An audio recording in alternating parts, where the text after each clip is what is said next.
Hello అండి, 2 layer umbrella model hands ఏ విధంగా cut చేసుకోవాలి, ఏ విధంగా స్టిచ్ చేసుకోవాలి అనేది మనం ఈ వీడియోలో క్లియర్గా చూద్దాం. ఇప్పుడు మనకు కావాల్సిన 2 చేతులు అవునా, అందుకోసం ఇప్పుడు నేను క్లాత్ని అయితే ఈ విధంగా ఫోల్డ్ చేసేసుకున్నాను. 2 హ్యాండ్స్ కావాలి కాబట్టి నెక్స్ట్ ఇప్పుడు దీన్నే నేను కర్చీఫ్ ఫోల్డ్ చేసుకున్నట్టుగా 4 ఫోల్డ్స్ చేస్తాను చూడండి. 1 టైం నెక్స్ట్ ఇప్పుడు ఇక్కడికి ఫోల్డ్ చేసినాం అనుకోండి. ఇప్పుడు ఇది వచ్చేసి మనకి 2 టైమ్స్, అంటే మొత్తం మనం ఈ విధంగా 4 ఫోల్డింగ్స్ అయితే పెట్టేసుకోవాలి. ఇప్పుడు ఈ విధంగా తీసేసుకున్న తర్వాత మనకి హ్యాండ్స్ యొక్క పొడుగు ఎంత కావాలో చేసుకోండి. ఓకే, ఇక్కడ నాకు హ్యాండ్ యొక్క పొడుగు వచ్చేసి 6 ఇంచులు అయితే కావాలి. ఇది మూల ఉంది కదా, ఈ కార్నర్ అనేది ఈ టేప్ అనేది ఇక్కడ పెట్టేసుకోండి. హోల్ అనేది ఉంటుంది కదా, ఇక్కడ పెట్టేసుకోండి.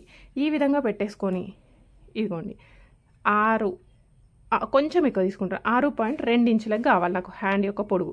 చూడండి ఇక్కడ 6.2 ఇంచులకు పెట్టేసుకున్నాను కదా. సేమ్ టేప్ ఇదే ప్లేస్లో ఉండాలి, ఇక్కడ మాత్రం చేంజ్ చేయొద్దు. ఇక్కడ మళ్ళీ ఇటు సైడ్కి కూడా 6.2 ఇంచులు తీసేసుకుంటున్నా. నెక్స్ట్ మళ్ళీ ఇంకొక ప్లేస్లో ఇదిగోండి ఈ విధంగానే తీసేసుకోండి, కానీ ఇక్కడ మాత్రం చేంజ్ అనేది చెయ్యొద్దు. ఓకే,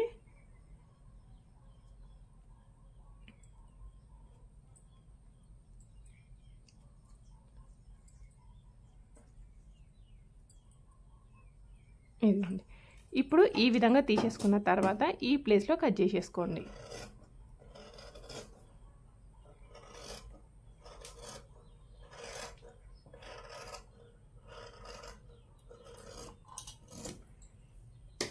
ఇప్పుడు ఈ విధంగా కట్ చేసేసుకున్నాం అనుకోండి, మనకి సింగిల్ లేయర్ వస్తుంది. కానీ మనకు కావాల్సింది డబుల్ లేయర్ కదా. సో డబుల్ లేయర్ కోసం నేను ఇంకొక ఫ్యాబ్రిక్ని కూడా సేమ్ అదే విధంగా తీసేసుకుంటున్నా.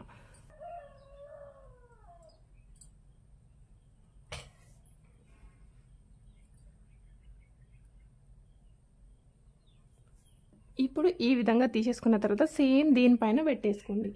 ఎన్ని లేయర్స్ అయినా 2 లేయర్స్ అయినా 3 లేయర్స్ అయినా ఇదే విధంగా కట్ చేసేసుకుంటే సరిపోతుంది.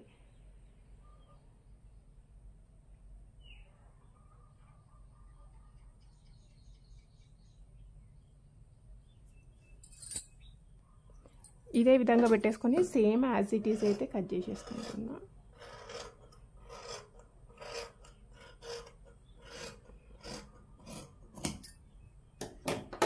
ఇప్పుడు చూడండి ఇది మన మిడిల్ పాయింట్ కదా, మిడిల్లో ఒక కచ్ మార్క్ అయితే పెట్టేసుకోండి.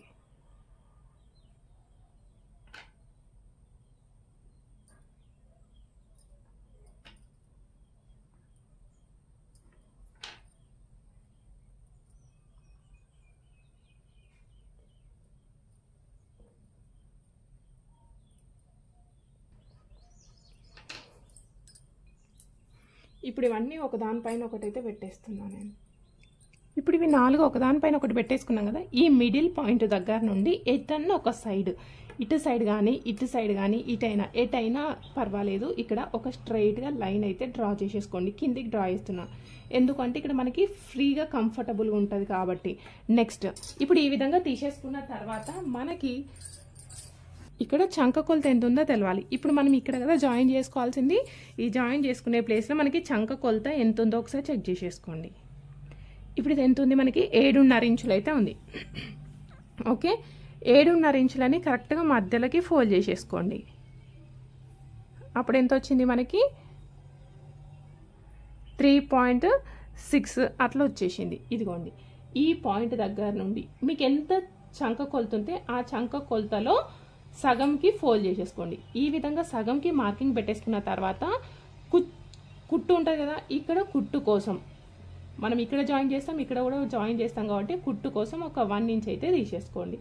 ఓకేనా, ఇదిగోండి ఇది ఏ విధంగా తీసేసుకోవాలి, మన చంక కొలత ఎంత ఉందో చంక కొలతలో కరెక్ట్గా మధ్యలోకి ఫోల్డ్ చేసేసుకోండి. మధ్యలోకి ఫోల్డ్ చేసుకుంటే ఎంత వస్తుందో దానికి ఒక 1 ఇంచ్ యాడ్ చేసేసుకొని తీసుకోవాలి. ఇప్పుడు మొత్తం ఇది ఎంత వచ్చింది, 4.5 ఇంచులు వచ్చేసింది. ఈ 4.5 ఇంచులని మధ్యలోకి ఫోల్డ్ చేస్తే మనకి ఇక్కడ మిడిల్ పాయింట్ అనేది తెలుస్తుంది. ఇదిగోండి ఇది మన మిడిల్ పాయింట్. ఇప్పుడు ఈ మిడిల్ పాయింట్ దగ్గర నుండి 4.5 ఇంచులకి తీసేసుకోండి. ఈ మిడిల్ పాయింట్ వచ్చేసి ఇక్కడ పెట్టేసుకొని 4.5 ఇంచులకి మార్కింగ్ పెట్టేసుకుందాం ఇటు ఇటు. ఓకే, సేమ్ నెక్స్ట్ ఈ విధంగా తీసుకోవడం వల్ల ఏంటి అంటే మనకి చంక అనేది రౌండ్గా పర్ఫెక్ట్గా వచ్చేస్తుంది.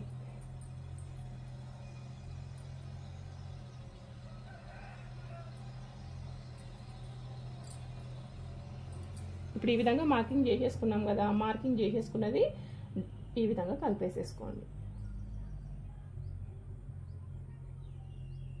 ఇప్పుడు ఈ విధంగా మార్క్ చేసేసుకున్నాం కదా, ఈ మార్క్ చేసేసుకున్న తర్వాత ఇక్కడ నుండి నేను చెక్ చేస్తున్నా ఇది ఎంత వచ్చింది ఒక సైడ్ కొనేసి.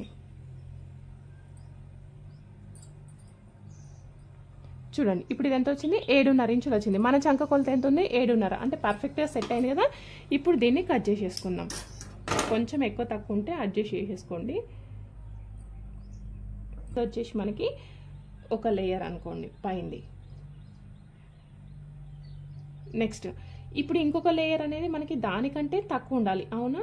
సో తక్కువ ఉండాలి కాబట్టి మనకి దీన్ని మళ్ళీ మిడిల్లోకి ఫోల్డ్ చేసేసుకోండి. మిడిల్లోకి ఫోల్డ్ చేసేసుకొని ఇప్పుడు దానికంటే ఒక 1.5 ఇంచు కానీ 2 ఇంచులు కానీ తగ్గించేసుకోండి. నేను ఇక్కడ 2 ఇంచులకి తక్కువ చేసేసుకుంటున్నా.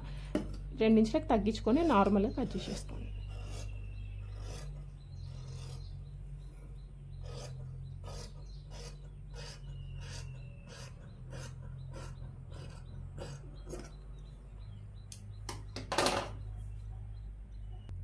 ఇప్పుడు ఇదే విధంగా స్టిచ్ చేసుకుంటే సరిపోతాయి. ఫస్ట్ ఇవి రెండు మనం ఇక్కడ చూసిండ్రు కదా, ఇదొకటి చిన్న లేయర్, ఇది పెద్ద లేయర్. కావాలి అనుకుంటే 3 లేయర్స్ కూడా మీరు జాయిన్ చేసేసుకోవచ్చు. ఫస్ట్ ఇక్కడ జాయిన్ చేసేసుకుందాం. జాయిన్ చేసేసుకొని మనం డ్రెస్కి జాయిన్ చేసేస్తే సరిపోతుంది.